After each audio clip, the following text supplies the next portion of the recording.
So what would that boy Sammy Wilson look like in Marvel Rivals? Good old Sam Wilson, Captain America. So I'm making him a duelist to separate from Steve. And if you only know Sam from the MCU, maybe not the comics, in the comics he can talk to birds, which a lot of people make fun of, but I think Marvel kind of forgot. But talking to birds, you don't want smoke with a person that can talk to birds in New York. They got like a pigeon on every block. He's gonna be like Morpheus from John Wick with the homeless people, just knowing everything, which is evident in how I structured his kit. He's like a sustained information gatherer. So if you play flanker, you're gonna hate this concept. So first two abilities, well, primary fire, he shoots little sharp, razor sharp feathers, like he was doing the Red Hulk in the movie. You know what that looks like. Then he's got shield toss and shield guard. So he's got a block and a toss. Simple is his first two abilities. Then's where things get interesting. He's got freedom flight is his third ability.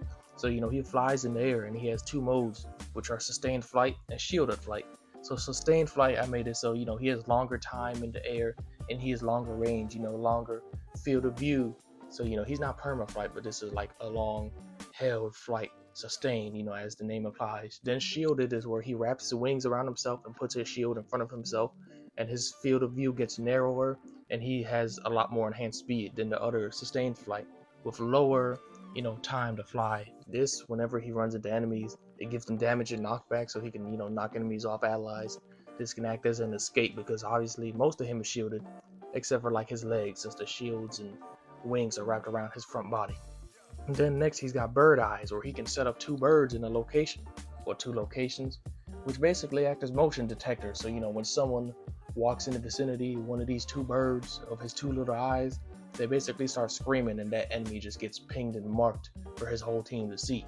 Then his last ability is Red Wing. So Red Wing, who's an actual falcon in the comic, he can send in a straight narrow line forwards and it can latch onto an enemy.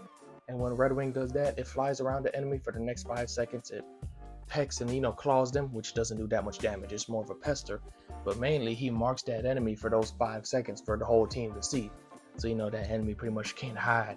Then his ultimate is Freedom Flock, so he summons basically a tornado of birds to fly around him, which do medium damage, not too high because it has the buff of giving him and his teammates enhanced speed and enhanced damage in the little vicinity as the captain leading.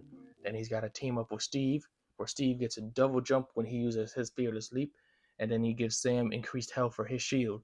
So yeah, if you play flanker, you would hate this man. He would be public enemy number one.